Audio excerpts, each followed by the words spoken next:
कभी ये सोचा है कि जब हम किसी एआई चैटबॉट से कुछ पूछते हैं तो वो जवाब आखिर आता कहाँ से? मतलब वो असल में सोचता कैसे है? आज हम इसी बड़े रहस्य से पर्दा उठाने वाले हैं और देखने वाले हैं कि ये जो एआई मॉडल्स हैं वो अंदर से कितने खुले हैं या फिर कितने बंद। जरा इस बात पर गौर कीजिए। हम अपनी फाइनेंशियल सलाह से लेकर हेल्थ से जुड़े सवालों तक के लिए एआई पर भरोसा करने लगे हैं। ये हमारी जिंदगी के हर पहलू में घुसता जा रहा है।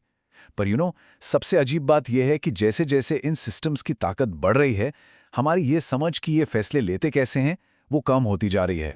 तो चलिए अब इस ब्लैक बॉक्स को खोलने की कोशिश करते हैं और देखते हैं कि इसके अंदर आखिर चल क्या रहा है। और सबसे जरूरी बात, हमें इसकी परवाह आखिर क्यों करनी चाहिए। देखिए, सबसे पहले तो यह समझना जरूरी है कि हम किसी आम सॉफ्टवेयर की बात नहीं कर रहे हैं। नहीं, हम बात कर रहे हैं फाउंडेशन मॉडल्स की। फाउंडेशन मॉडल्स को आप एक बहुत बड़ी रेसिपी बुक की तरह समझ सकते हैं। अब इस एक किताब का इस्तेमाल करके कोई भी कुछ भी बना सकता है, एक छोटी सी कविता से लेके एक बहुत ही कॉम्प्लेक्स कंप्यूटर कोड तक। लेकिन सोचिए, अगर हमें यही नहीं पता कि उस रेसिपी बुक में कौन कौन सी सामग्री डाली गई है, तो हम कैसे भरोसा कर सकते हैं कि उससे जो भी बनेगा वो सेफ होगा।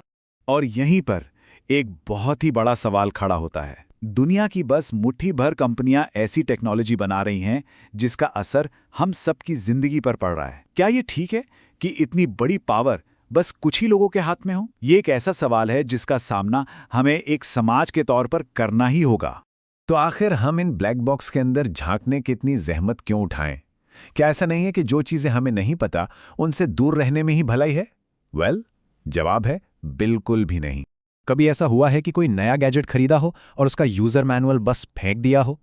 हम सब ने कभी ना कभी तो किया ही होगा। लेकिन जब दाव इतने बड़े हों तो क्या हम सच में इंस्ट्रक्शंस को नजरअंदाज करने का रिस्क ले सकते हैं? पारदर्शिता एआई के लिए बिल्कुल वही यूजर मैनुअल है। पारदर्शिता या ट्रांसपेरेंसी हमें डेवलपर्स को उनकी गलतियों के लिए जवाबदेह ठहराने की ताकत देती है। सोचिए, अगर हम ये पक्का कर सकें कि कंपनियां जो भी वादे कर रही हैं उन्हें पूरा भी कर रही हैं या नहीं, इसी पारदर्शिता से ही तो विश्वास बनता है और हम उन छिपे हुए खतरों को देख पाते हैं जो शायद सामने से नजर भी ना आए। लेकिन ट्रांसपेरेंसी जैसी चीज को कोई मापेगा कैसे? यहीं पर कहानी में एक जासूस की एंट्री होती है, एक ऐसा टूल जो सुरागों के लिए पूरे डेटा को खंगालता है, सिर्फ ये पता लगाने के लिए कि डेवलपर्स आखिर छिपा क्या रहे हैं। इस जासूस का नाम है फाउंडेशन मॉडल ट्रांसपेरेंसी इंडेक्स, या शॉर्ट में कहें तो FMTI। सीधे साधे शब्दों में ये एआई कंपनियों के लिए एक रिपोर्ट कार्ड जैसा है। ये उन्हें इस बात पर ग्रेड देता है कि वो अपने काम के बारे में कितने ओपन और ईमानदार हैं। और सुनिए, ये कोई छोटा मोटा क्विज नहीं है, ये एक पूरी परीक्षा है। ये इंडेक्स पूरे 100 अलग अलग पैमानों पर कंपनियों को परखता है। मतलब ये एक बहुत ही गहरी और डिटेल्ड जांच पड़ताल है।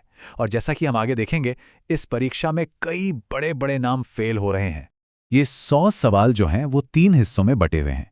पहला है अपस्ट्रीम, जो ये देखता है कि एआई को बनाने में कौन सा डेटा और क्या क्या रिसोर्स लगे।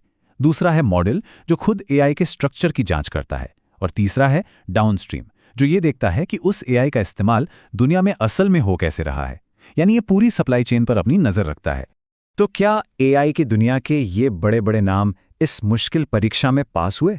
चलिए अब सीधे उनके रिपोर्ट कार्ड पर ही एक नजर डालते हैं। सच बताऊं, जब मैंने पहली बार ये नंबर्स देखे तो मैं भी चौंक गया। सबसे ज्यादा स्कोर लामा 2 का सिर्फ 54% है, मतलब पासिंग मार्क्स भी नहीं। GPT-4 का स्कोर 48% है और Amazon टाइटन का तो पूछिए ही मत, सिर्फ 12%। ये इंडस्ट्री के कुछ सबसे बड़े नाम हैं और वे ट्रांसपेरेंसी के मामले में बुरी तरह से फेल हो रहे हैं। और ये किसी एक दो कंपनी की बात नहीं है, ये तो पूरे सिस्टम में ही प्रॉब्लम है। जब तक हम कुछ नहीं करते, हम सभी को इसके परिणाम भुगतने पड़ेंगे। ये एक तरह की चेतावनी है। देखिए, ये स्कोर इतने कम क्यों हैं? 100 में से सिर्फ एक सवाल, क्या आपने ये बताया कि आपका ट्रेनिंग डेटा कितना बड़ा है? लामा 2 ने बताया तो उसे 1 पॉइंट मिल गया। GPT-4 और पाम 2 ने नहीं बताया तो उन्हें मिला 0।